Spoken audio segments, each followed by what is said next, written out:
Hey guys, today we're going to talk about replacing the rear engine mount rubber for the standard type of engine mounts. These are not float mounts, obviously, but the engine is out of my car and I want to replace the original rubber that's cracked and basically brick with the new pliable rubber. I bought some from Snyder's. Bratton sells them. I think all the parts houses sell them. So I just want to do a quick video. I did one side already. It's super simple. Well, with the engine out. With the engine in, there are ways to do it. You jack it up and just have it support it, and you should be able to drive out the bolts. All 6 of my bolts did snap. They were rusted solid. I was soaking them for a week, and I did have the cotter pins out for those guys that don't think I know about cotter pins yet. But let's go over how this goes. It's really quick and easy.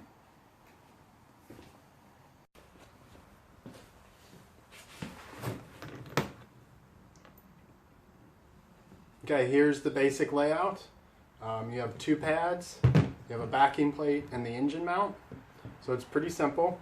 You take these little spacers that come in the kit, and you just put them in this piece. Like that.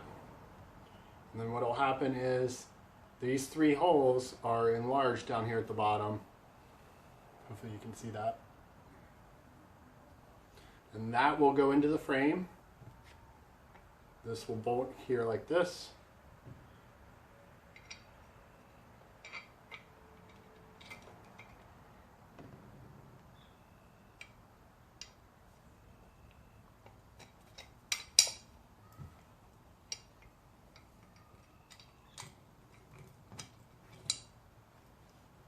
There you go. So you got the bolts that go through the mount, through the metal collars. This whole thing slides into the frame, okay?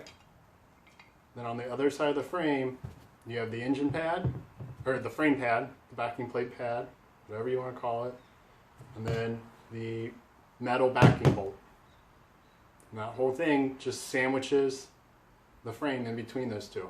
That's all this is doing. It's just isolating the engine just a little bit, but it works really well.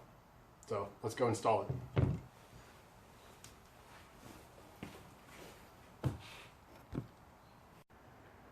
Okay, you can probably see over there where those 3 holes are. That's where the engine mount's going. So you got 1, 2, and 3. So that's what we're going to slide into.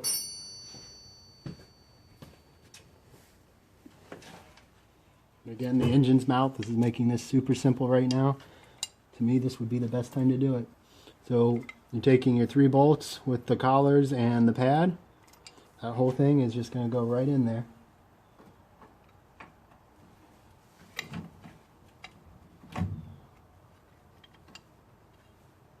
There you go, just like that. And then on the other side, we'll do the backing plate. Okay, I'm going to try not to block everybody's view. But here are the 3 bolts. Here is the backing plate. Oh, so this is just going to go in here, like that. Here is the metal backing plate.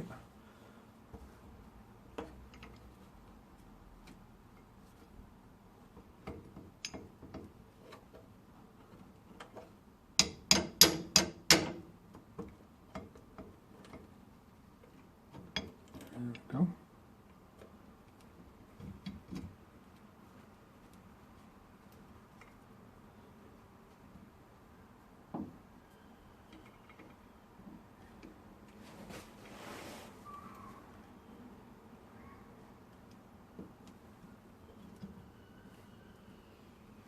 And if I can get it to line up, the other side, no problem.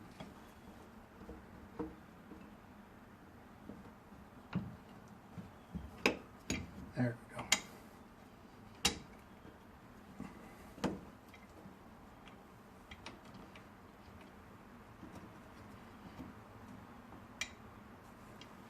There we go.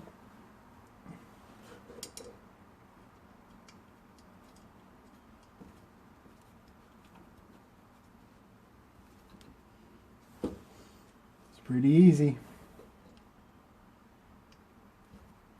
If you have the engine out of the car, I don't know why you wouldn't do this if you're not even sure about the age of your rubber.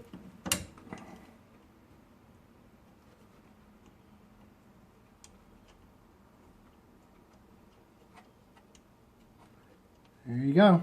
And they're 1/2 inch, so you just tighten them down and put the cotter pins in. Thanks for watching, guys.